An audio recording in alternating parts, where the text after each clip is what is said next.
If you think that gladiators have always fought in the Colosseum for the amusement of the public, you are deeply mistaken. Originally, fights took place in a slightly different venue: funerals. The first fights appeared in the 3rd century BC as ritual blood sacrifices to the spirits of recently deceased nobles. Everything changed when Augustus came to power in Rome, and gladiator fights became a popular spectacle. It was these events that gave the world such famous fighters as Spartacus, Spiculus, Marcus Attilius, and others. Today we will tell you how, with the help of their extravagant personality or memorable performances, some gladiators became very popular. And you will be able to choose your favorite, Marcus Attilius. A freeborn Roman, Attilius entered gladiator school of his own free will, becoming part of a small but elite squad of gladiators who volunteered to fight. Most of the gladiators had simple names that identified them as slaves.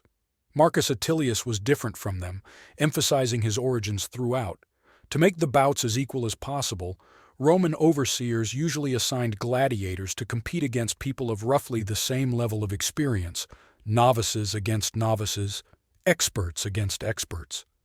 But when Marcus Attilius first entered the amphitheater arena at Pompeii as a tiro, as a new gladiator was called, he faced Illarus, a veteran fighter who had won 12 of the 14 bouts in his career, equaling several years of gladiatorial experience.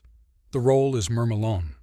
Briefly explained, Myrmilon is one of the most common types of gladiators, fought in a helmet and with a sword.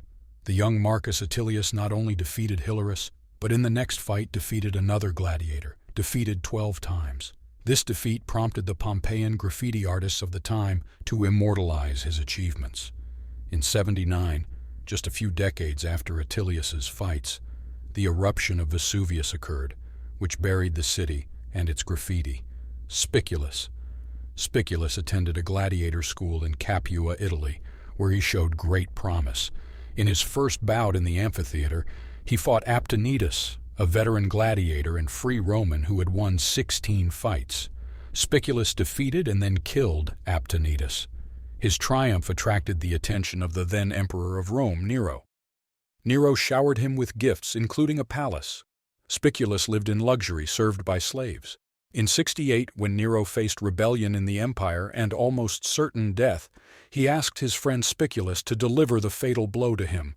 The latter refused, and Nero committed suicide.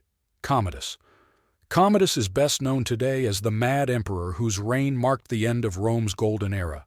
The son of Marcus Aurelius, Commodus became his father's co-emperor at the age of 16. He rose to power on his own after his father died, perhaps from illness, perhaps by assassination.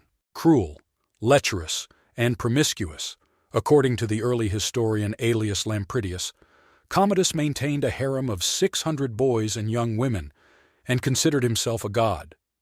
Believing himself to be the reincarnation of Hercules, he often walked around the palace dressed in the mythical strongman's trademark lion skin. Not surprisingly, Commodus also considered himself a gladiator. By his own account, he entered the ring more than 700 times, often fighting animals, but sometimes other gladiators as well. Commodus was not noted for his skill, but no rival dared to injure or kill the reigning emperor.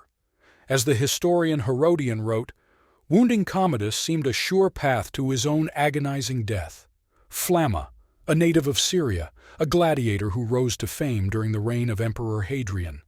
He had a very long and successful career. Flamma was so successful that he won his freedom 4 times, but each time he gave it up and returned to the arena again. Flamma was a secutor type. His opponents in the arena were usually retiarii, fighters with a net and trident. Flamma fought an impressive 34 matches. He owed this lengthy career not only to his successes in the amphitheater, but also to the mercy of the competition organizers. He received some 13 reprieves, when the judges either spared his life during his defeat or declared both opponents victorious. Flamma's record shows how much gladiators depended on the mercy of the judges, who could either save the life of the losing gladiator or allow his opponent to deliver the fatal blow.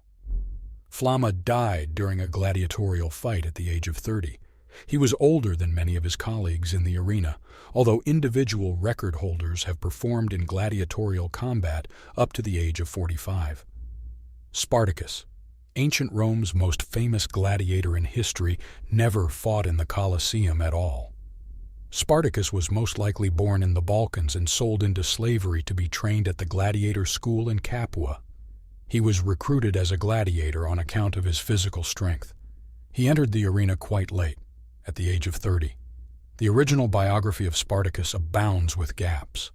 A number of ancient historians say that Spartacus served in the army but then deserted and became a brigand.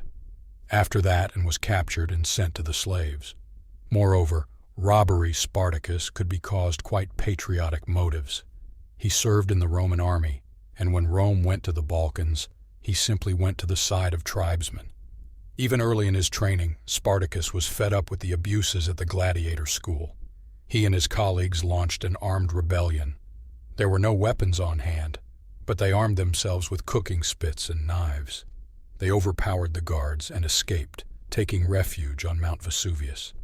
Soon thousands of other enslaved gladiators left their schools and joined Spartacus, who organized one of the most famous rebellions in ancient Rome.